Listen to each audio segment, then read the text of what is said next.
So what have I learned this episode? Well, what are we going to learn this episode is I'm not the negative or the worried one, at least right now, compared to some of my co-hosts and my fellow Orange County Soccer Club supporters. Let's get into that. We'll talk about this a little bit. We'll get this thing started. Welcome to the Show of Champions. This is the Orange and Black Soccer Cast.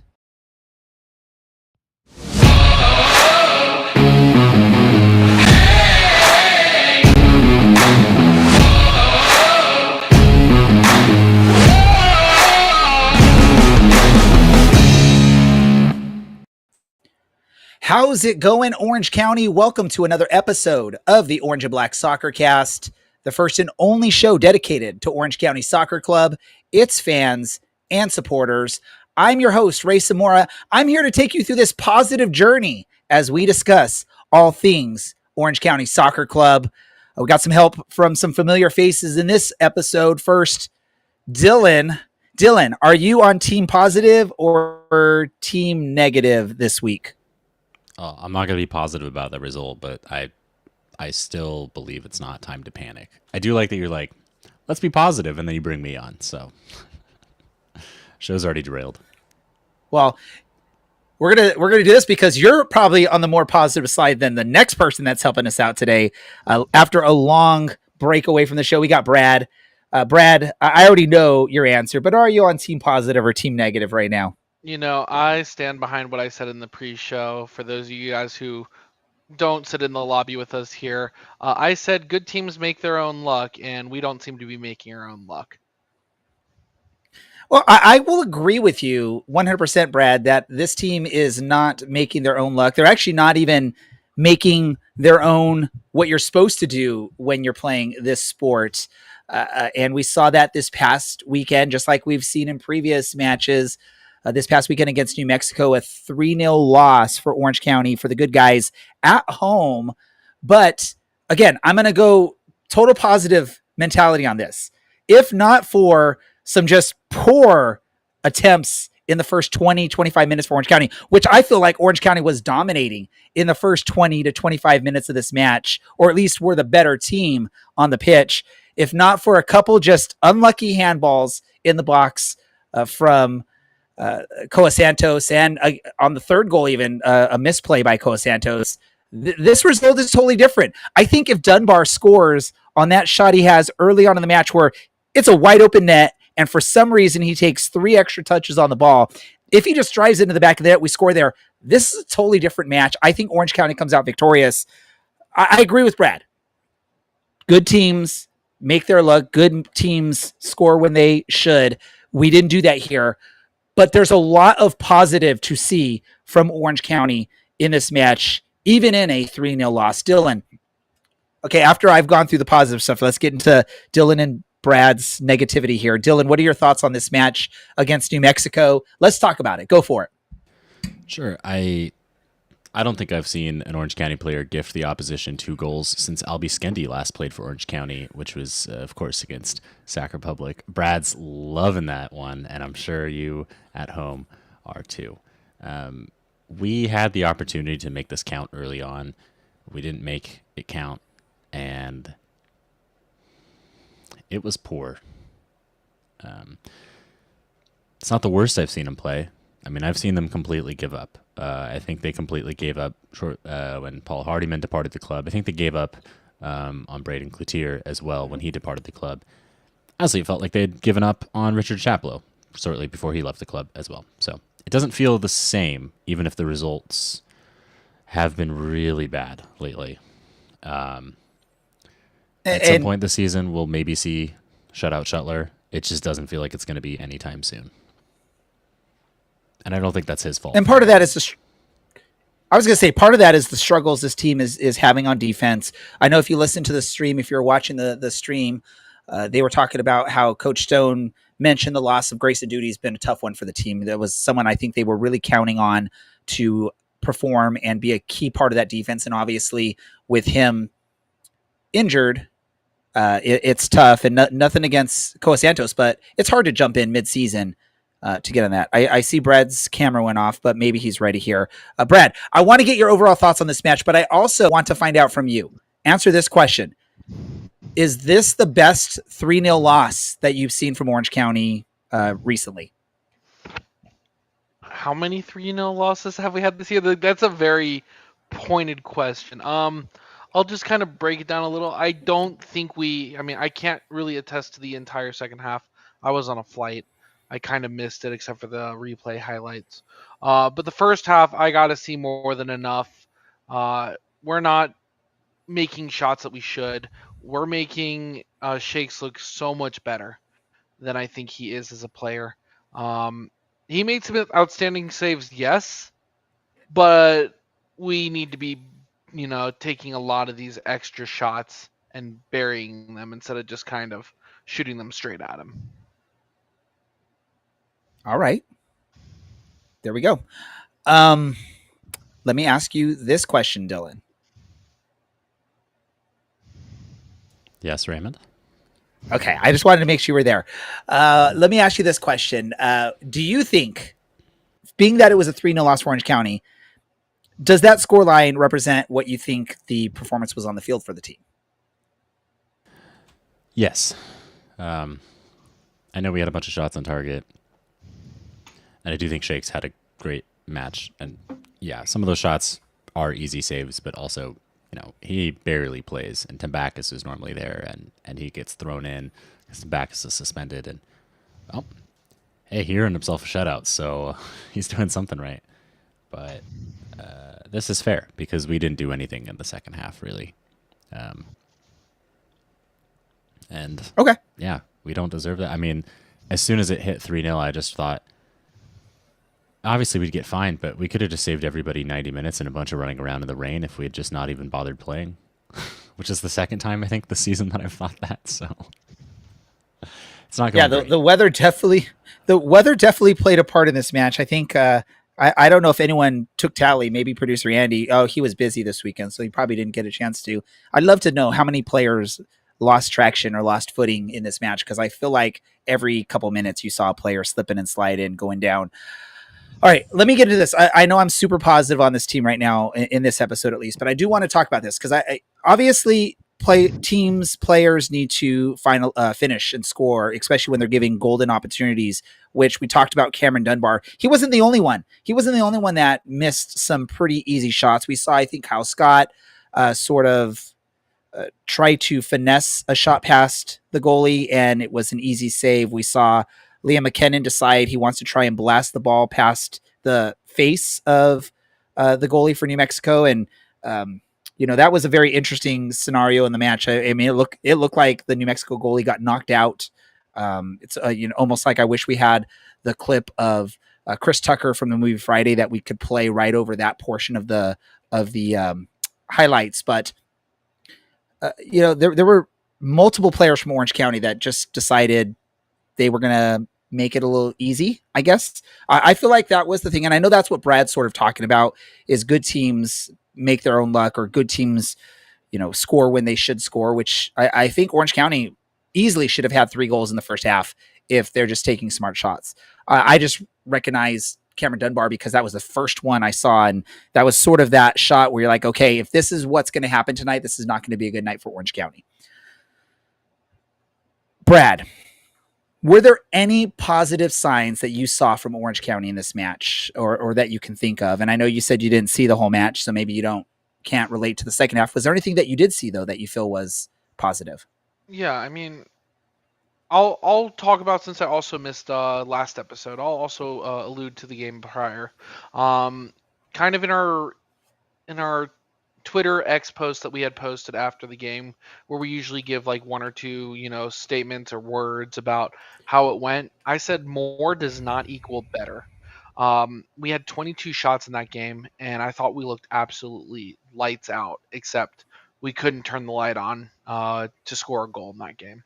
And the first half of this game felt very much the same. I think we did literally everything right except putting the ball in the back of the net. And then, Koa Santos, I don't know what happened to him this game. It was Albie Skendi out here catching not strays. Koa's quickly joining that party of it's not a stray. And then the third goal here that you see on the screen, I don't know what he's thinking there on a back pass that he literally puts no mustard on and kind of just gives Fernando a goal. Um, Totally, probably one of the worst defensive breakdowns I've seen a player have, and I really hope that that's not, the future that we see out of him. But good teams make their own luck, and we're not making our own luck.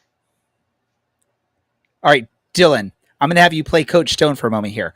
What do you tell a player like Coa Santos after that match? What do you say to him to get him moving past this match and ready for the next opportunity, which is against his former team in Colorado Springs, or against Colorado Springs at home? But yeah, you know what I'm saying.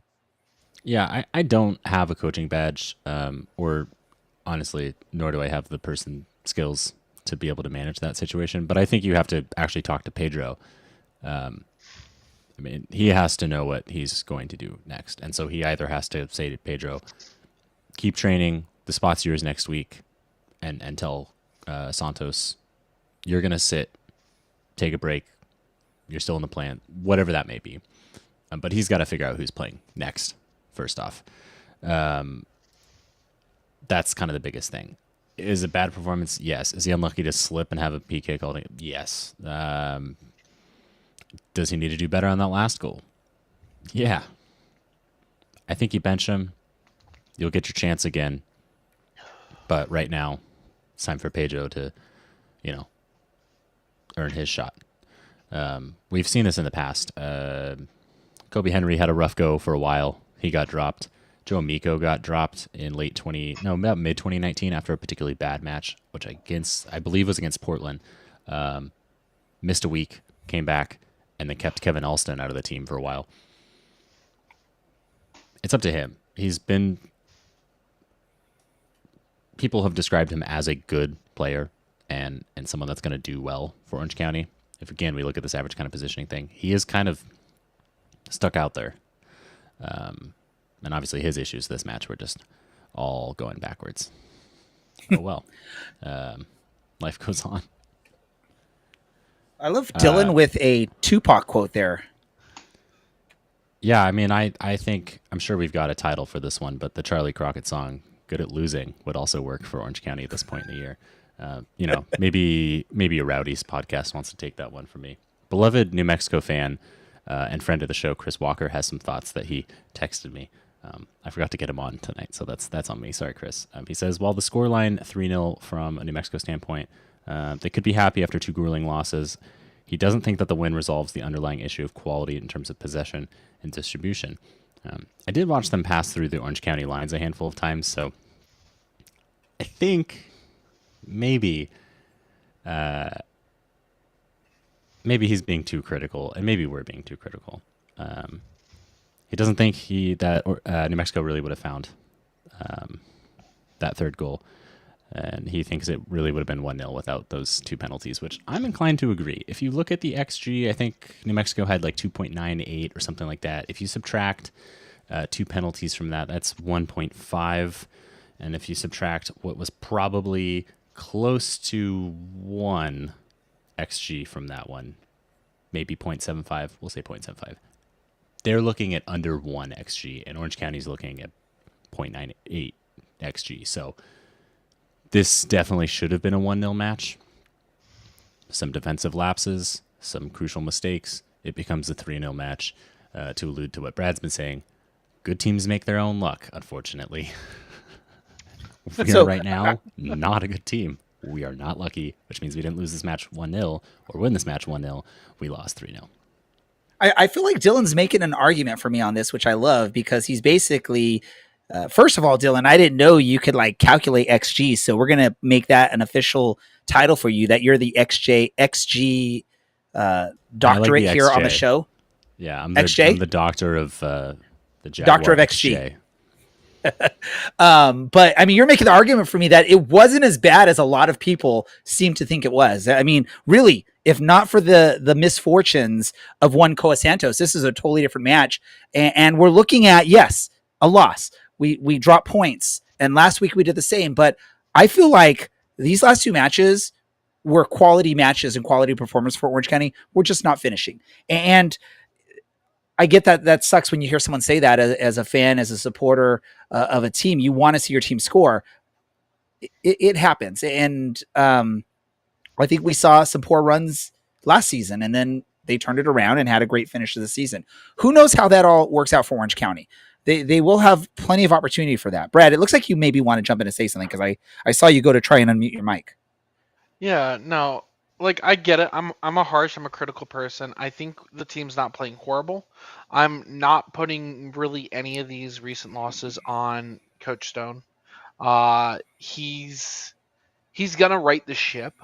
I'm fairly trustworthy in that, and I think really, at the end of the day, someone's got to be stepping up, and I think it needs to be two people. One person needs to start finding the back of the net, and one person needs to start being that anchor on the back wall that we need. A Robbie Kiernan, a Dylan Powers, someone to step up on that back line and really limit the mistakes, hold people accountable for it, because at the end of the day, we haven't had a clean sheet at all this season, including the Open Cup game that we played in. And that's not all entirely on Shuttler. In fact, I think Shuttler's played fairly well this season. You're not saving 2 penalty kicks every game. You're not. In this game, he didn't get a save any. And then that one goal, he was kind of out in no man's land due to a just horrible back pass. So two people need to stand up on this team. Someone's got to find the back of the net. If that's Zubak, if that's Mo War, if that's McKinnon, someone's got to start getting those goals in, and someone needs to lead on that back line, and it's got to be probably Brewitt in this situation. He's the captain. Yeah, and we did see the return of Ethan Zubak in this match for the final third of the match, which is a good sign for Orange County. They need to see him scoring some goals. Maybe having him back in there as the one true center forward or striker for this roster, maybe that'll help turn things around for the team on there. And as far as for help on defense, Dylan, maybe you can reach out to your good friend and former fastest man on Orange County, Albie Skendi, see what he's up to these days. Yeah, something tells me that 2 years of coastal Los Angeles partying has probably not left him in the best of shape to be thrown into the back line.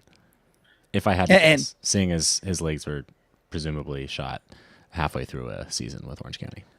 I like that he's catching a lot of strays. I mean, I know I'm just like hammering him this episode, but I was going to say, I want to know, like, what were the odds or what was the over under on how many Albie Skendi references would be on this episode? I'm sure we've already exceeded what those odds would have been, right, Brad, Mr. Vegas? He doesn't know. I'm not creating odds on former player mentions. I could not get it out of my head after watching the game, but the whole time I was thinking, ooh, Santos is having a really bad night tonight, and he should probably come off. And yes, he did eventually come off. But at least I have the feeling that he's a good player in this one. And I mean, hey, if he starts taking digital swings at the players or at the fans on Instagram, then it's a different story, I guess. But I don't think we can say from one match that he's a bust. I think that's incredibly unfair to him. Orange County itself, not very good right now. If he comes into a team that's actually playing well, we're probably having a conversation about, like, how did Colorado Springs let this guy go? He's so great. Instead, we're sitting around, and I don't think it's his fault. Even if two of those I think it's a tough match. Are absolutely his fault. And I don't think it's Colin Shuttler's fault, really. I mean, this is a team thing where ultimately they have to figure out how to put the ball in the back of the net with some regularity at this point. Maybe at the same time, they can also figure out how to stop conceding. Because, like, our problems don't really get solved if we stop conceding and we just draw 0-0 for the next 5 games. Our problems only stop if we start scoring 2 goals a game or 3 goals a game. I thought Dylan was going to come up with a game. I thought you were going to come up with some new thing, Dylan, where it's like, I thought you were going to say, like, Ko Santos is having a Skendi, which was going to represent just a bad night on there. Let's move ahead past this, right? Again, I seem to be the one that's still positive, at least the more positive than Brad or Dylan. I don't know where Larry is. He's MIA tonight. I don't know where he'd be. Maybe he'd be with me. Maybe he wouldn't. Maybe he melted in all that rain if he was at the match this past weekend. But Orange County is going to look to rebound. They have a home match against Colorado Springs for that opportunity. If you don't recall, Colorado Springs, the reigning champions of the USL Championship, former team of Koa Santos. Maybe Koa's bringing some scouting to Danny Stone and letting Coach Stone know what to expect with his team, and because he was there at the beginning of the season, so obviously he went through the preseason with them. I think he made an appearance before he came to Orange County. He made an appearance with Colorado Springs, so he knows what's up with that team. Is this the match? I'll go to you first, Brad. Is this the match where Orange County can turn it around? Is Colorado Springs vulnerable at the moment? Yeah, I mean, Colorado Springs has a game in hand over Orange County right now, and they're 1 point higher on the table. Orange County technically is tied for 10th with Oakland Roots, 11th on tiebreakers out of 12 teams in the West. Colorado Springs is sitting in 9th. And one of the things that the broadcast crew last Saturday highlighted a lot was how close this Western Conference is, and just kind of nobody's out of the running yet. It's not even close. Orange County is 6 points, 2 wins off of second place still, with all the struggles that the teams had early in the season. It's still not over. And while, yes, I'm a negative Nancy and I'm a doom and gloomer, a lot of teams are struggling, and it's not necessarily a struggle, but it's more of a everyone's taking wins off of everybody. And so if you start making a run at this early in the season, mid-season stride, anything can happen over the next 10 games. This is going to be the last home game in a month, and I think we are going to be very spoiled that it's going to be on local television on KCAL instead of just being on ESPN Plus or Golazo or whatever network the league uses now. Dylan, your thoughts. What do you need to see? Like, really, what do we need from Orange County in this match? What do you think they need to do to be able to beat Colorado Springs and move up? I mean, they beat Colorado Springs, and there's a couple other results that go their way. They're back in the top 8, and it's again not doom and gloom. I think we're 8 points from the top of the table early on in the season, which doesn't sound great, but it could be a lot worse. It could be. No, it could be slightly worse because we are second bottom technically.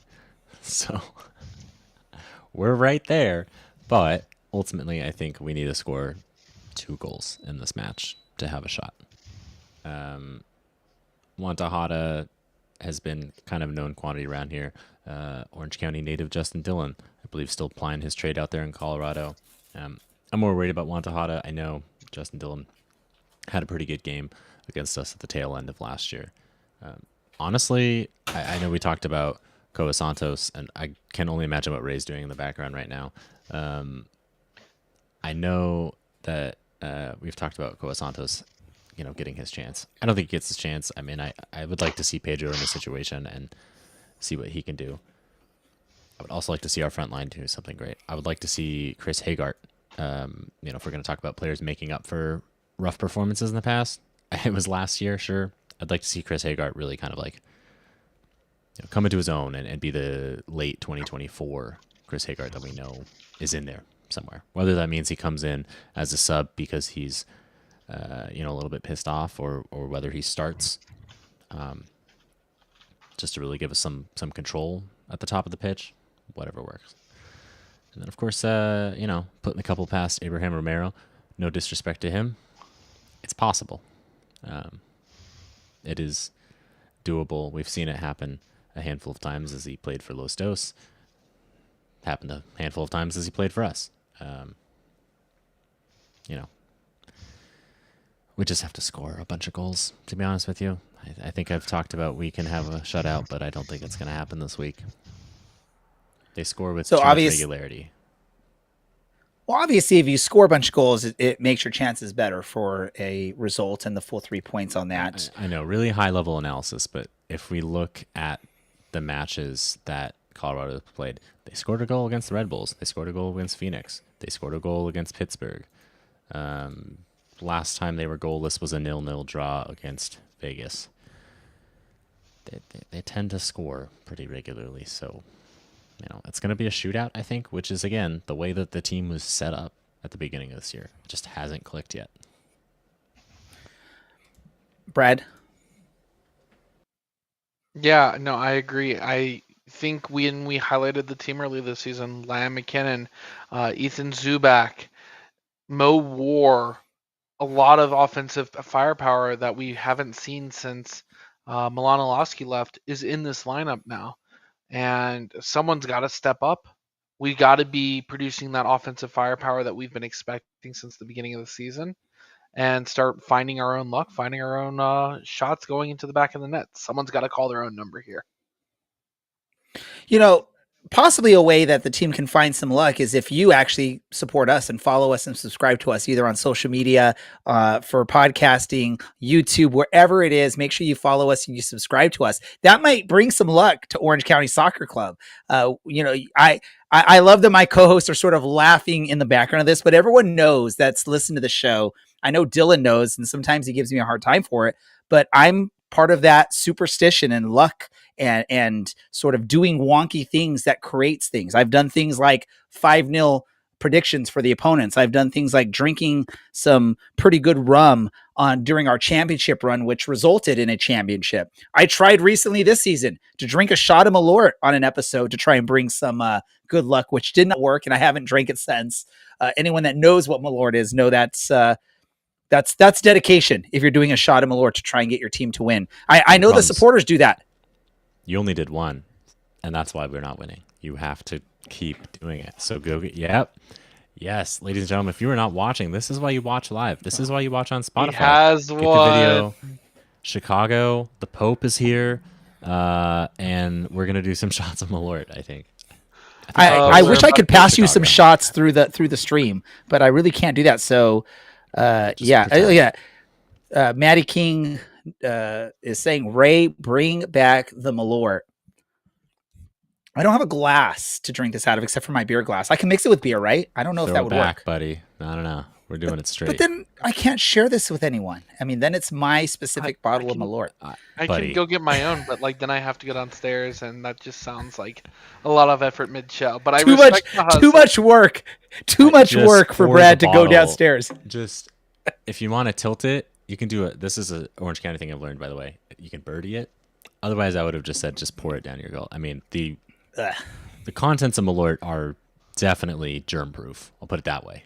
Whatever's living is not living after Malort touches it. I like it that DK on the chats. Again, if you don't watch live, we're live every Tuesday at 8 p.m. And you can participate with us in the chats. We'll see what you're saying. We'll share it sometimes. DK, who's been on the show, he's a writer for us, said he'll drink a shot of Malort with me. I think that's making it where Brad needs to go grab his Malort so he can do a shot with us. Dylan, you'll just have to pretend. We will do that in just a bit. I will do it for y'all. I want to make this happen. But we got to figure out what our thoughts are on this match. I know we've talked about this. I really feel like Orange County needs to pull this out. This is a part of the season now where we do this almost every year, where we're talking about, when is it time to panic? When is it time to panic? Now, obviously, I've said I'm not panicking yet. I think the team is showing some good stuff. We're just not finishing. We will get there. Before we get to the predictions for this match, and I'll go to you first, Dylan, since I think Brad is going to try and get his Malort out of the kitchen, which apparently is downstairs. So, Brad, living in a big, fancy two-story place. Fancy house, man. Look at him. He's been hitting Dylan, the tables. What is the magic number for you to start freaking out or worrying or whatever you want to call it about this team this season? Knowing we're still relatively new into the season, a third of the way through or something. What's the magic number for you where you're going to start freaking out? What number of what? Goals we don't score? Games before we start freaking out. Based on what you're thinking, the way you're seeing the results right now, if they keep playing this way. Okay, so I hate doing this, but as Brad said, there's real parity here in the West. That's why it's the Western Conference. Teams will take points from teams. And so if that continues to happen and we occasionally take another point or 3 points from another team, we could go 25 matches into the season and still have a shot. Now, I will probably hit the panic button around 17 if we keep playing like this, but as long as teams keep for lack of a better term, bottling it random weeks, we could go all year long like this. As long as we get a sniff of 8th and find ourselves into 8th, it's going to be fine. All doubt right, this Brad, team. They love it, right? I mean, we saw what happened in 2021. The league didn't even bother printing the right team because they were like, oh, no, San Antonio's got this. Look at how that worked out. We got to get trashed. I had an old dude pour a bunch of beer all over me. And guess what? We lifted the cup and spoiled the St. Pete party. So keep and down, you everybody. got to be seen on national TV with Yes. fanny pack and no shirt, which is the highlight of all that. I know. I have to say, to brag here, having lost 40 pounds, it's not as funny as it once was. Here's what I want to say, Dylan. I don't know why you have not done this yet. Why have you not gone and tried to obtain an image of that and make a t-shirt of that and put some sort of fun, catchy headline? You should have done that in 2021, right after the championship. I guarantee you sell some shirts of that. I feel like the Tampa Bay people should have done something similar when you had the three of them sitting there looking like very miserable. And flipping the bird. Those would have been some really fun shirts. For those that don't know, go check out some images from back in the championship match in 2021, or watch some highlights. You'll see what I'm talking about. You'll know exactly what I'm talking about. That Brad. Oh, go Dylan. You have something to say. I was gonna say no one needs a shirt of me shirtless, but I would actually love to hear Brad's thoughts on when do we hit the panic button? I guarantee you some of our listeners would buy that shirt right now. If we said, we're going to produce it, we will make it. I guarantee you, put it in the chats. If you would buy a shirt of Dylan with no shirt and a fanny pack with some sort of cool saying on it, let us know if you'd buy that. And if we get enough love from that, we will make it happen. Okay, Brad, magic number for you when you're going to start panicking based on what you've seen from Orange County. I'm giving it until the end of this 4-game road streak. Now I'm not going to be expecting wins in all 4 of these games, but I hope we at least take 1 point or 1 win on the road. Yes, I know my dog is. Brad, your me. dog does not agree with you. Wendy, it sounds like, is hitting the panic button right now. So No. Disagreeing with Brad, saying that's too low of a number. They're saying nope, it should be higher. It should be like 10. So we can keep. I think. Oh, she's kissing Brad, but I think she's also probably still barking because that's just what Aussies do. Ray, when are you hitting the panic button if it keeps going like this? Well, again, what we're talking about here, right? You all are mentioning the parity aspect of things. We are currently 2 points out of 8th place. We are currently 6 points out of 5th, 4th, 3rd, 2nd place. So I'm not worried right now. The top, balls down into the channels to chase a little bit, and then North. Thank we saw you, a lot of producer balls over Andy. the top, balls down into the channels to chase a little bit. But we got to get the and then Dylan shirt. That's what we really need. We need No, the we don't Dylan need shirt. that. I do have that saved somewhere, thanks to beloved DK. DK did say he would buy that shirt. Maddie's loving the dog, so maybe if we get a shirt with Brad's dog, Maddie will buy a shirt. But no, my magic number right now, I'm going to say I'm going to wait 8 more matches, and then I will see if I should start panicking at that point. Even if we continue with these sort of similar type of results, I feel like in 8 matches, we still have plenty of time to recover. We've seen that in the past. We saw that last season. We saw that the championship season. We know it can happen. Maybe this is just what Orange County does. Maybe this is just our thing, right? Regardless of who the coach is, regardless of who's on the roster, if we're going to have a good season, it just has to be, we struggle, and then we figure it out. We go on a run. Maybe that's just what these players want to do. They don't want to work hard until the final couple months of the season, and then they put in all their work and make things happen. Somehow that's the most questionable thing that's been said on the show all night. And I spent 10 minutes slagging off Aggie's, whatever his name is, and we just had a dog barking. So, all right. But somehow, okay. Still, you find a way. So I got to ask Brad. Brad, are you participating in this with me? All right, Brad is participating. So Dylan, because Brad and I are going to be busy drinking something, you have to talk for the next 30 to 45 seconds or however long it takes. How long does it take you to take a shot of Malort? Okay, I'm just going to show this really quick. I got to turn off my screen, right? I did a pretty... Really quick, hopefully my camera... I mean, that's a pretty decent size there. So it might take me a few minutes to do this, just so you know. If you're not familiar with Malort, look it up. If you're not familiar with Malort, oh God. Did we find it? There is the Dylan. Oh God. Come on. We got to get someone... so much. So someone that has some artistic touch, get us a cartoon of that. Get us something with Dylan doing that in that outfit. let's make a shirt out of this. Let's make some money. That might, hey, for all we've tried to do over the last 6, 7, 8 years to fund this show, that might be what it takes to fund this show is a shirt of a shirtless Dylan.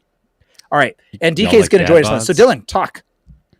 Great. I've lost 40 pounds since that video was taken. And most of that was 7 to 10 hours of cardio per week for about 7 months. A handful of it was not drinking and not eating 2 hours before bed. So, if you have a dad bod and you want to have something resembling a six-pack like I now do, apparently, if you want to look like the Machinist, which is what my body now looks like, then yeah, that's what I would do for that one. That being said, May 31st, I will be in Monterey. The khakis will make an appearance, and the fanny pack will make an appearance. And if we score a goal, the shirt's coming off. Shirt.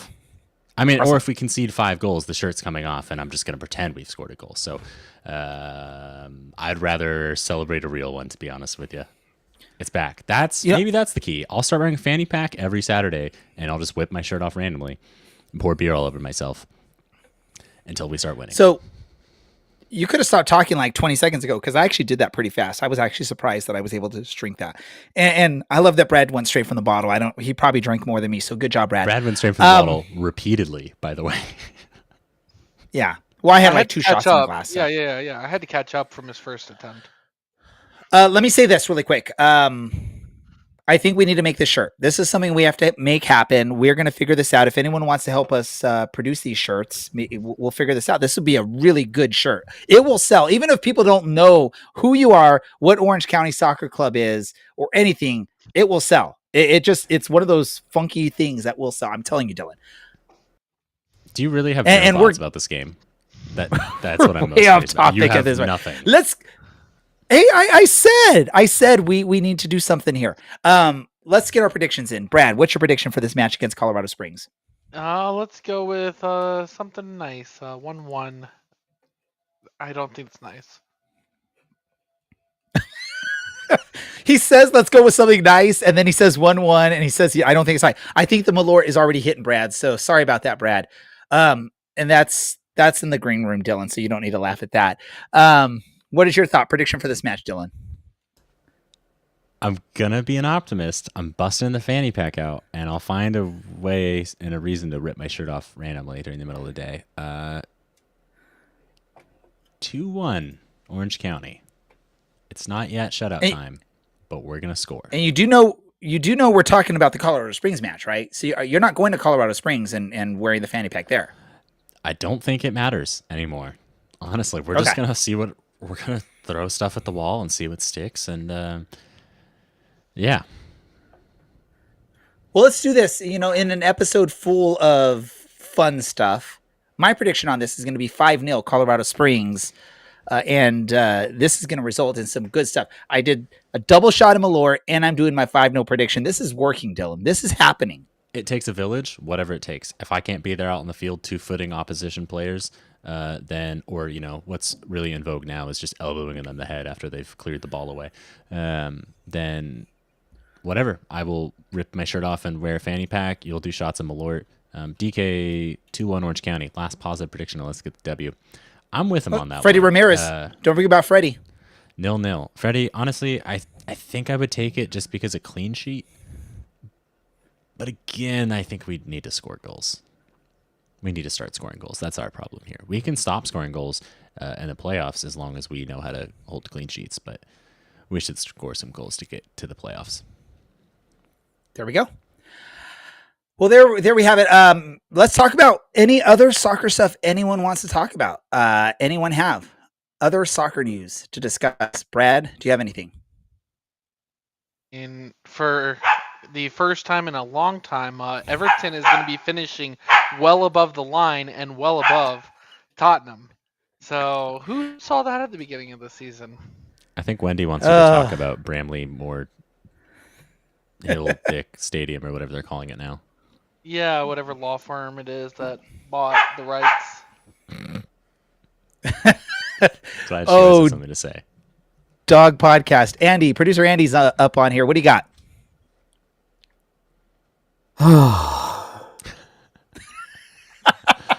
Yeah. Oh, I you think can we're tell. probably You can tell there. he's loving this episode. Hey, here we go. You ready? In about little over 17 hours, Tottenham will be lifting their first trophy in years after they have defeated Manchester United in Spain in the Europa League final. So regardless of where we finished in the table below your Everton, Brad, and miles above your Luton Town, Dylan, we will be lifting a trophy. Y'all won't. So in the immortal words of Degeneration X, suck it. Dylan, what do you got? I got a couple questions for you. What was the last trophy that Tottenham lifted by chance? A long time ago. The Audi Cup?